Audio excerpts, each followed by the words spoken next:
الحمد لله نحمده ونستعينه ونستغفره ونؤمن به ونتوكل عليه ونعوذ بالله من شرور أنفسنا ومن سيئات أعمالنا من يهد الله فلا مضل له ومن يضلله فلا هادي له ونشهد أن لا إله إلا الله وحده لا شريك له ولا نظير له ولا معين له ولا مشير له ولا مثال له ولا مثل له ونشهد أن سيدنا وسندنا وشفيعنا وحبيبنا ومولانا محمدا عبده ورسوله أما بعد فقد قال الله تبارك وتعالى في القرآن المجيد والفرقان الحميد فأعوذ بالله من الشيطان الرجيم بسم الله الرحمن الرحيم يا أيها الذين آمنوا قوا أنفسكم وأهليكم نارا وقودها الناس والحجارة عليها ملائكة غلاظ شداد لا يعصون الله ما أمرهم ويفعلون ما يؤمرون صدق الله العظيم. قبل اس کے بات شروع ہوں ایک مرتبہ بلند آواز کے ساتھ درود شریف پڑھ لیں. اللهم صل على سيدنا مولانا محمد وعلى آل سيدنا مولانا محمد وبارك وسلم كما تحب وترضى عدد ما تحب وترضى يا کریم. میرے محترم بزرگوں اور دوستوں اور عزیز ساتھیوں، پچھلے جمعے اولاد کی تعلیم و تربیت اور اولاد کے حقوق کے تعلق سے بات چل رہی تھی. عام طور پر آج کل ہمارے معاشرے میں والدین کے حقوق کے تعلق سے بہت زیادہ باتیں ہوتی ہیں، ہونی بھی چاہیے، کیونکہ والدین کے حقوق کی پامالی جو ہو رہی ہے بہت زیادہ ہو رہی ہے. لیکن جس طرح والدین کے حقوق اولاد پر ہے، بالکل اسی طرح اولاد کے حقوق والدین پر بھی ہیں. اور اس لیے وہ حدیث یاد رکھنی چاہیے، وہ واقعہ یاد رکھنا چاہیے جو میں نے پچھلی مرتبہ بتلایا تھا. حضرت عمر ابن خطاب رضی اللہ تعالیٰ عنہ کے پاس جو ہے ایک شخص آئے اور انہوں نے مقدمہ دائر کیا کہ میرا بیٹا میری باتیں نہیں مانتا، میرا نافرمان ہے. تو حضرت عمر رضی اللہ تعالیٰ عنہ نے بیٹے کو بلایا اور اس سے کہا کہ بھائی تمہارے والد نے یہ مقدمہ کیا ہے تمہارے اوپر کہ تم اپنے والد کی بات نہیں مانتے. تو اس نوجوان نے کہا کہ حضرت آپ اتنا تو بتلائیے کہ صرف باپ یا والدین کا حق ہے اولاد پر، کیا اولاد پہ کوئی حق نہیں؟ تو حضرت عمر بن خطاب نے کہا کہ بھائی اولاد کے بھی حق ہے. تو اس نوجوان نے پوچھا کہ حضرت کیا حق ہے؟ تو حضرت عمر رضی اللہ تعالیٰ نے فرمایا کہ سب سے پہلا حق تو یہ ہے کہ وہ اپنے بیٹے کے لیے، یعنی اگر باپ ہیں تو باپ اپنے بیٹے کے لیے نیک ماں تلاش کرے، اور ماں ہے تو وہ اپنے بیٹے کے لیے، اپنے بچے کے لیے نیک باپ تلاش کرے. تو اس نوجوان نے کہا کہ انہوں نے تو جو مجوسی سے شادی کر رکھی ہے، ایک غیر مسلم عورت سے شادی کر رکھی ہے. دوسرا حق یہ ہے کہ وہ اپنے بیٹے کا یا اپنی بیٹی کا، اپنے بچے کا جو ہے نیک نام رکھے. اس نوجوان نے کہا کہ انہوں نے میرا نام جعل رکھا ہے، جس کے معنی ہوتے گندگی کا کیڑا یا سیاہ فام، کالا کلوٹا. تیسرا حق یہ ہے کہ وہ اپنے بچے کو قرآن کی تعلیم دے، علم سے اس کو آراستہ کرے. اس نوجوان نے کہا کہ حضرت انہوں نے مجھے قرآن کی تعلیم سے، دین کے علم سے نابلد رکھا ہے، جاہل رکھا ہے. تو حضرت عمر رضی اللہ تعالیٰ بڑے غصہ ہوئے اور اس بوڑھے شخص سے کہا کہ بھئی تم نے تو اپنی اولاد کو نافرمان بننے سے پہلے نافرمان بنا دیا ہے، تم کس حق کی بات کر رہے ہو؟ تو پتہ چلا کہ اولاد کے بھی حقوق ہیں، اور عام طور سے آج کے زمانے کے اندر بہت زیادہ غفلت اس کے اندر ہو رہی ہے، جس وجہ سے ہماری اولاد نافرمان بن رہی ہے، بددین بن رہی ہے، گنہگار بن رہی ہے، اللہ کی بھی نافرمان بن رہی ہے اور والدین کی بھی نافرمان بن رہی ہے.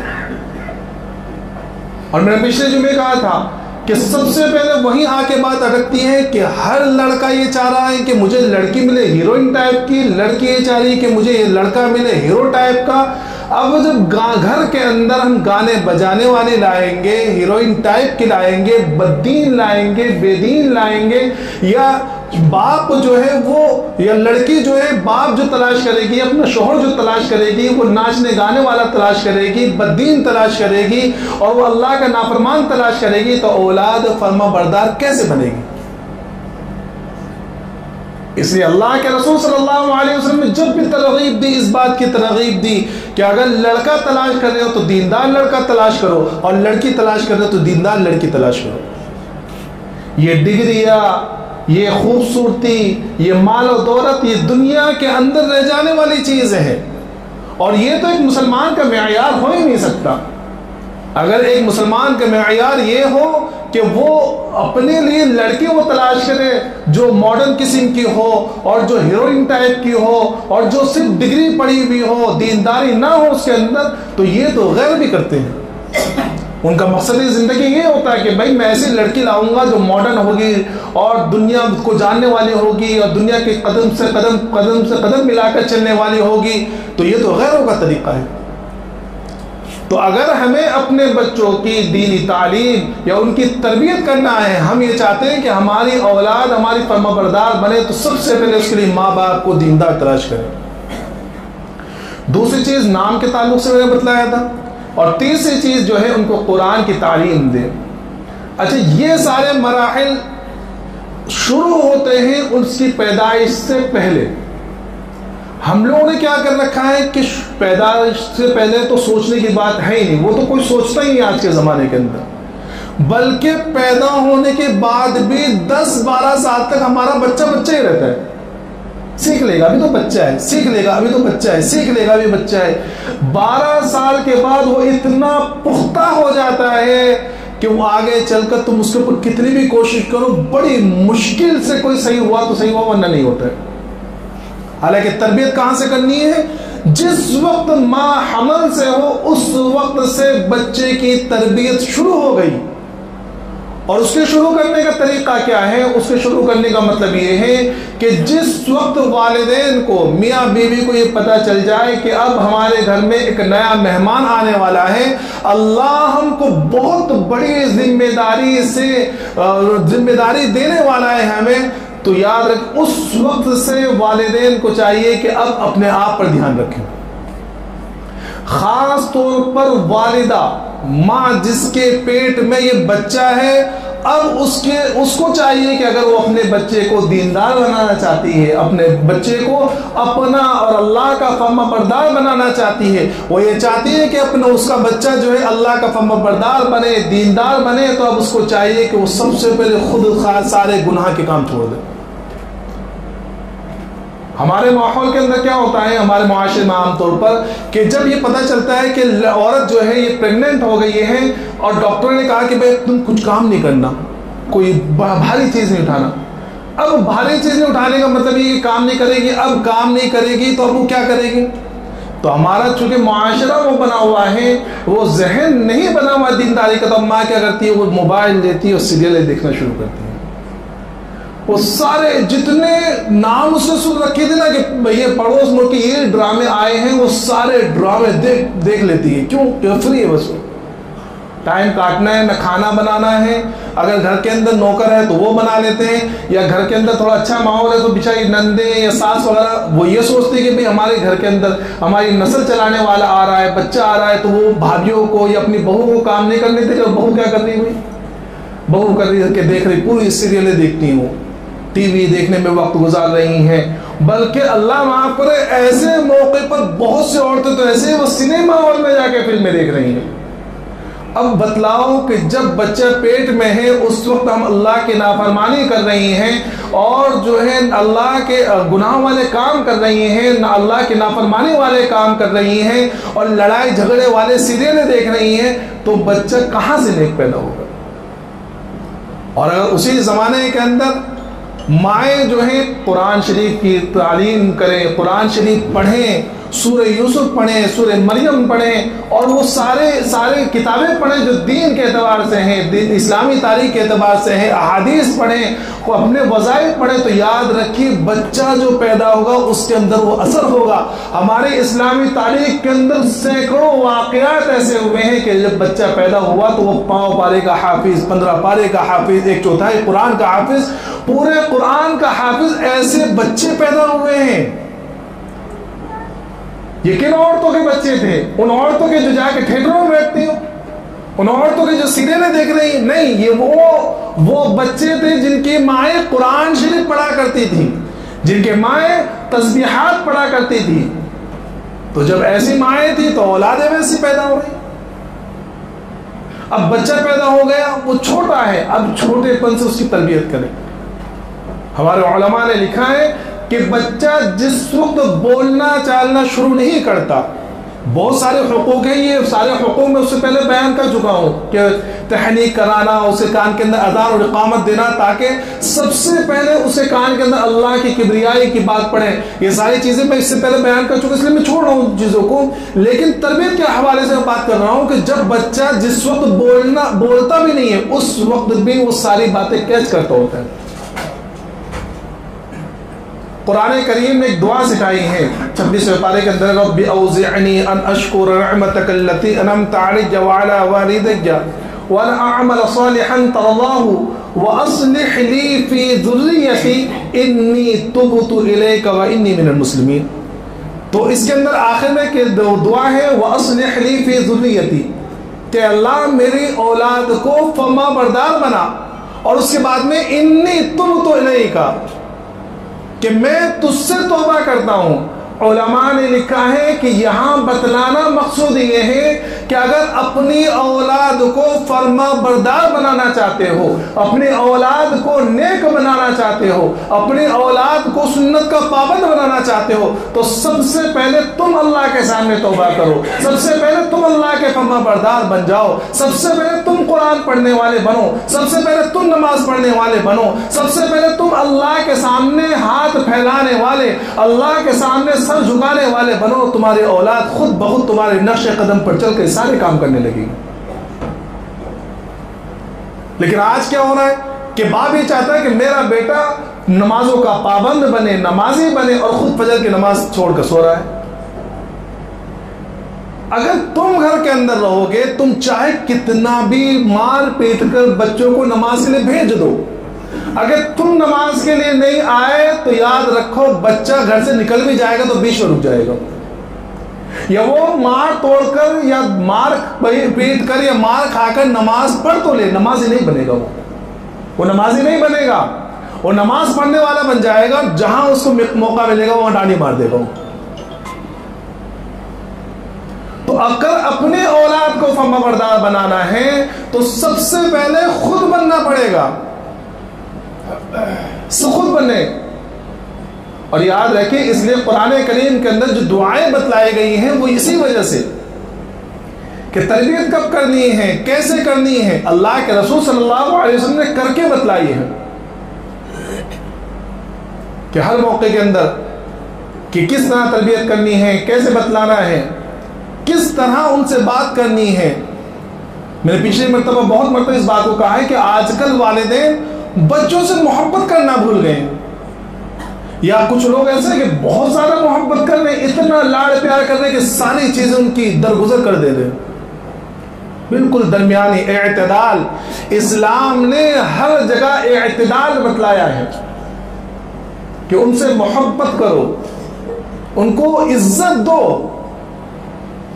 بچپن میں خاص طور پر اللہ کے رسول صلی اللہ علیہ وسلم کے آپ واقعات اٹھا کے دیکھ لیجئے کہ اگر جو دیندار لوگ ہیں تو یہ سمجھتے ہیں کہ دینداری اس میں ہے کہ ہم دین کے معاملے میں، یا ہم نماز اگر پڑھ لیں تو بچہ ہمیں پریشان نہ کریں، ہم قرآن شریف پڑھ لیں تو بچہ ہمیں پریشان نہ کریں۔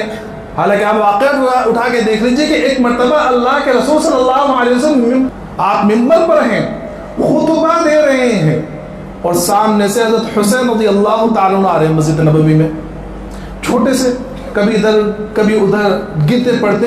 تو اللہ کے رسول صلی اللہ علیہ وسلم منبر سے اترے وہاں گئے, حضرت حسین رضی اللہ تعالیٰ کو گود میں لیا اور گود میں لے کر آ کے ممبر پر کھڑے ہوئے آپ نے فرمایا انما اولادکم فتنہ, کہ یہ تمہارے اولاد تمہارے لیے آزمائش ہے. فتنے سے مطلب وہ فتنہ نہیں, آزمائش.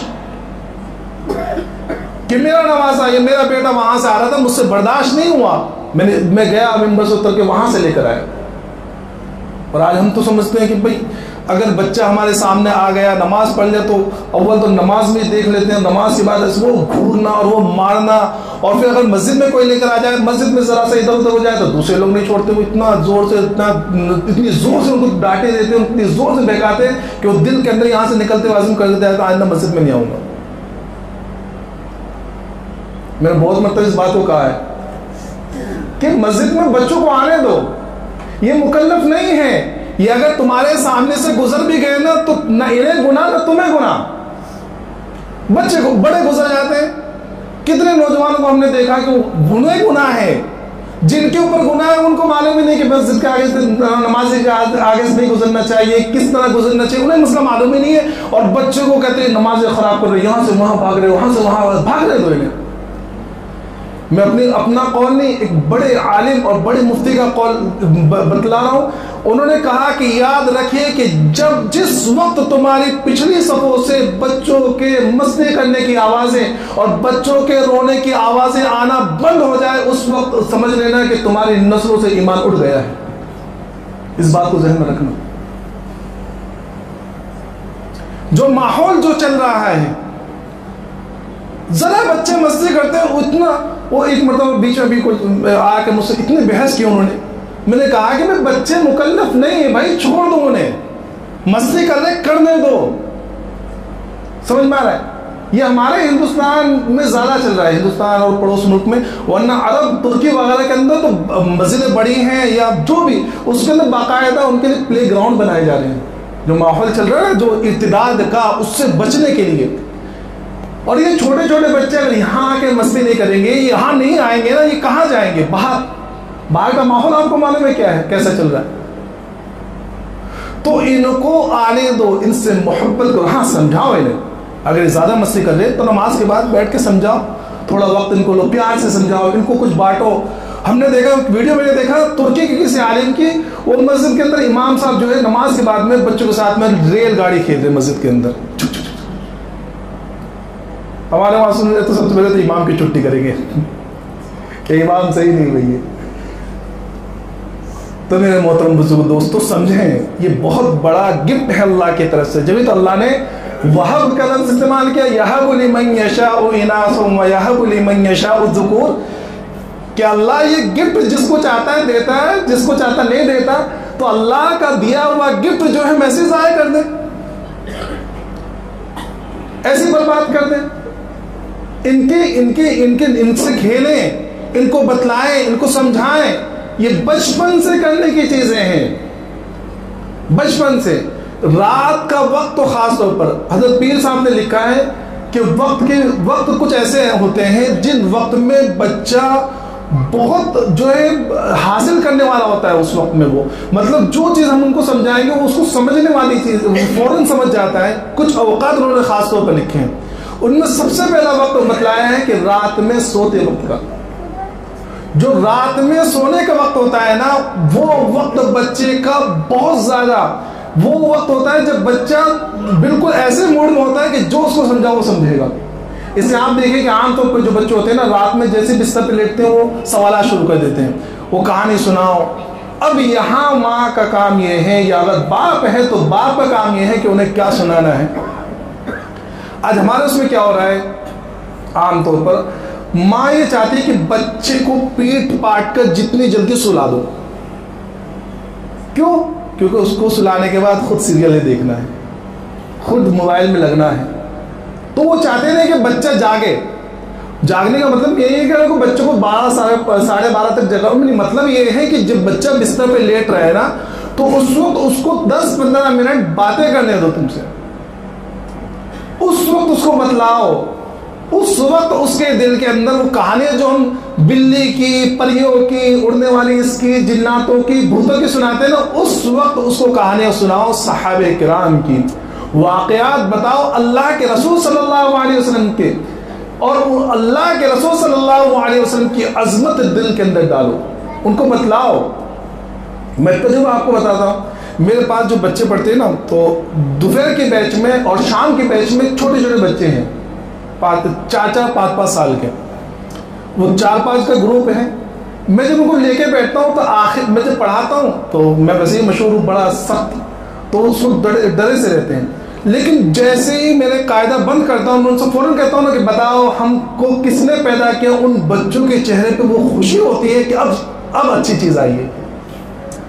ان چھوٹے بچوں نے اس وقت جو ہے انہیں یہ بھی معلوم ہے کہ ہمارے نبی کا نام کیا ہے، نبی کے ابا کا نام، نبی کی امی کا نام، دادا کا نام، چچا کا نام، کہاں پیدا ہوئے، اس وقت کہاں ہے، کس دن پیدا ہوئے اور کس تاریخ کو پیدا ہوئے۔ 4 سال کے بچے ہیں بھی وہ، اور وہ آخر میں 5 منٹ لیتا ہوں، بڑے خوشی سے سنتے ہیں۔ تو اگر وہی چیز والدین گھر کے اندر سوتے وقت کریں، ان کو بتلائیں، 10-15 منٹ ان کو بتلائیں، ان کو دعائیں یاد کرائیں، مارنا پیٹنا نہیں، پیار سے ان کو سمجھائیں کہ دیکھو ایسا ہے۔ تو حضرت پیر صاحب نے لکھا ہے کہ رات کا وقت سوتے وقت بڑا قیمتی ہے تربیت کے اعتبار سے۔ دوسرا وقت جب ہم سواری پر سوار ہوتے ہیں، حضرت نے لکھا ہے کہ جس وقت ہم گاڑی میں جاتے ہیں، کہیں سفر کر رہے ہیں، تو اس وقت جب ہم سواری پر سوار ہیں تو یہ وہ وقت ہوتا ہے جب بچہ بہت زیادہ جو ہے سیکھنے کے اس میں ہوتا ہے، موڈ میں ہوتا ہے۔ اس میں آپ دیکھیں چھوٹے سے بچے جیسے ہی سواری پر سوار ہوتے ہیں، ابا جی یہ کیا ہے، ابو یہ کیا ہے، ابو یہ کس نے بنایا، ابو یہ کیا ہے، اور اس وقت والدین کہ چپ بیٹھنے، ماروں گا ایسا، تیرا دماغ خراب ہوگا، کہ ایسے موڈ میں ہوتے ہو کہ بچہ سہما سا پہ ایک طرف بیٹھ جاتا ہے۔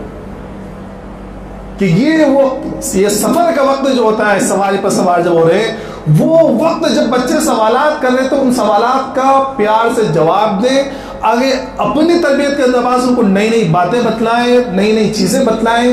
سفر کے دوران ان کو تربیت کے اعتبار سے بتاؤ کہ بھائی دیکھو یہ چیز ہے، ہم جس میں بیٹھے ٹرین ہے، ٹرین کو کس نے بنایا، اس کو کس نے بنایا، پھر عقل کس نے دی، یہ ساری چیزیں اللہ کی پیدا کی ہوئی ہے، اللہ نے بتلایا۔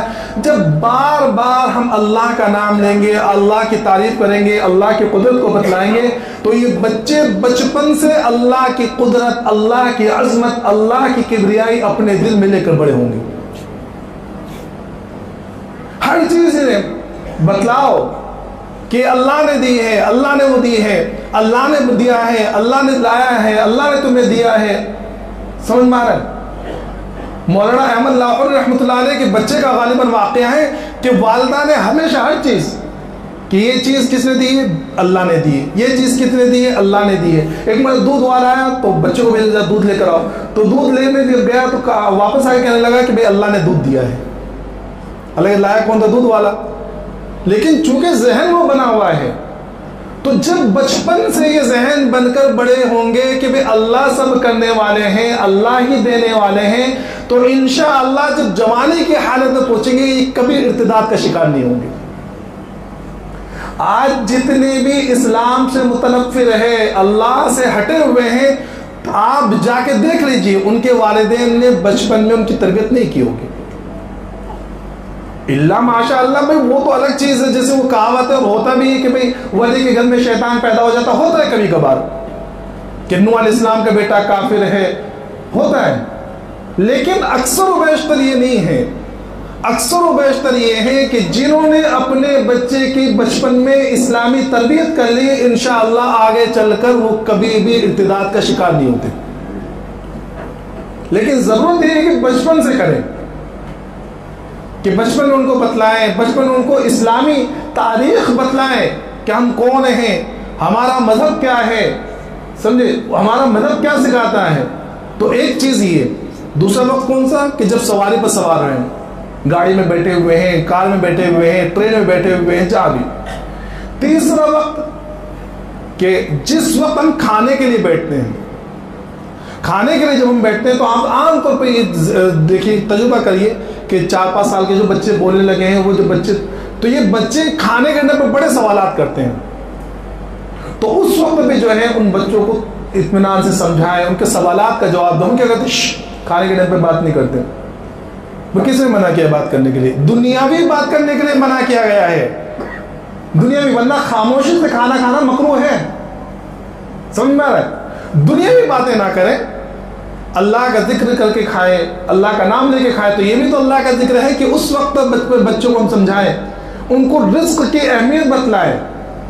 بھائی کھانے سے بہتر وقت اور کون سا ہو سکتا ہے رزق کی اہمیت بتلانے کے لیے کہ بھائی رزق کتنا اہم ہے اور یہ ہمارے پاس اللہ نے کیسے پہنچایا ہے، اور یہ پہنچانے والی ذات کس کی ہے، اور اللہ کیسے رزاق ہیں، کیسے رزق دیتے ہیں، اس وقت بتلائے بچوں، تو بچوں کے دل میں رزق کی اہمیت آئے گی۔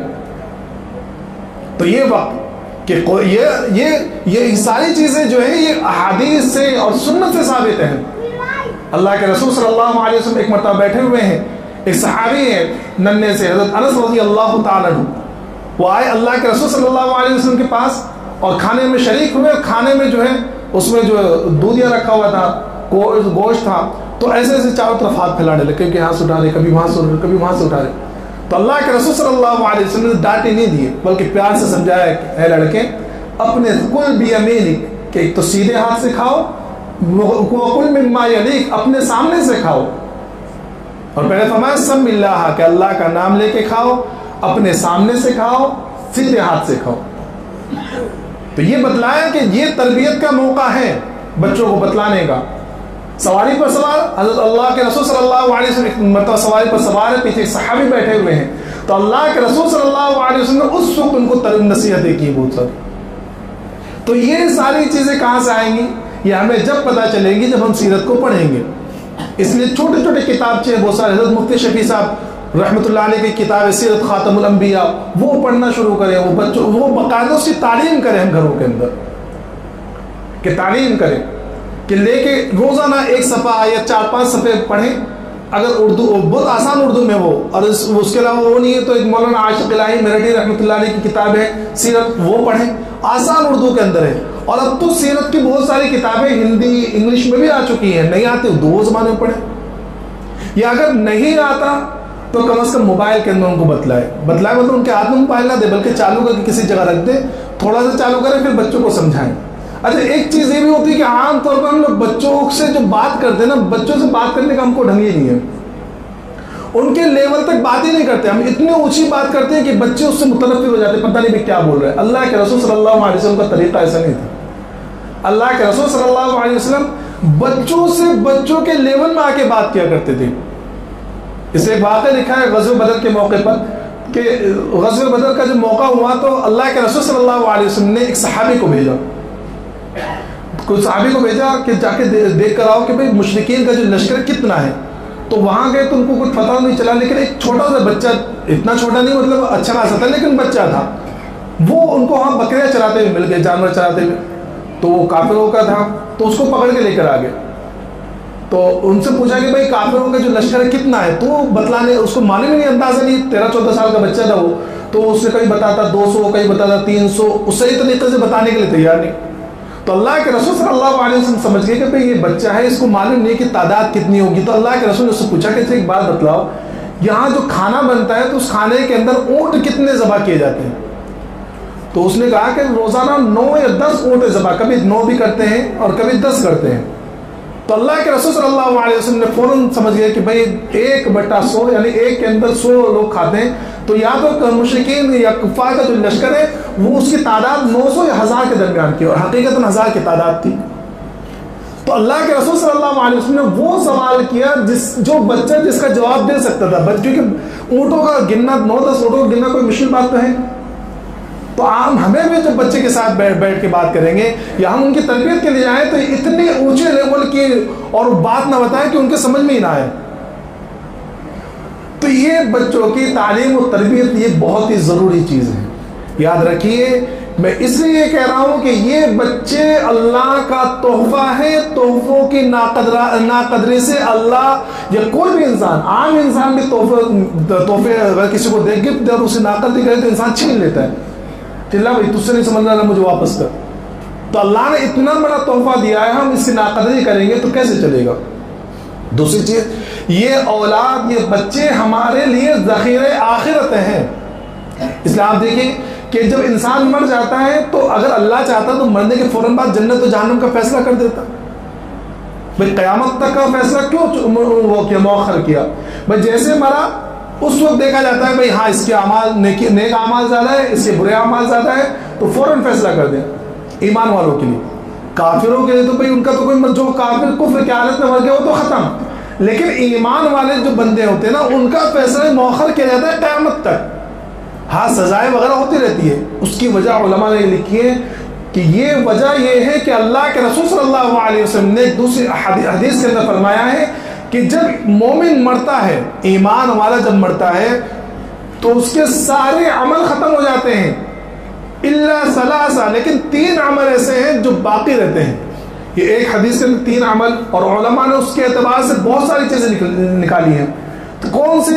ایک تو فرمایا کہ یا تو وہ جو ہے کوئی مسجد بنا گیا ہو، مدرسہ بنا گیا ہو، دین کے کوئی ایسی، اسی طرح کوئی پہلے زمانے کے اندر جو سرائے یعنی مسافر خانے چلتے تھے وہ بنایا گیا ہو، کنواں کھود گیا ہو، بہت ساری چیز اس کے اندر ہے، تو اس کا ثواب اس کو ملتا رہتا ہے۔ دوسری چیز یہ ہے کہ وہ قرآن شریف جو ہے رکھ دیا گیا ہو مسجد کے اندر یا کسی اور چیز میں، یا کسی کو علم سکھا گیا ہو کہ قرآن شریف حفظ کرا گیا، یا قرآن شریف جہاں حفظ ہوتا ہے وہاں اپنا کچھ مال لگا گیا، علم سکھا گیا۔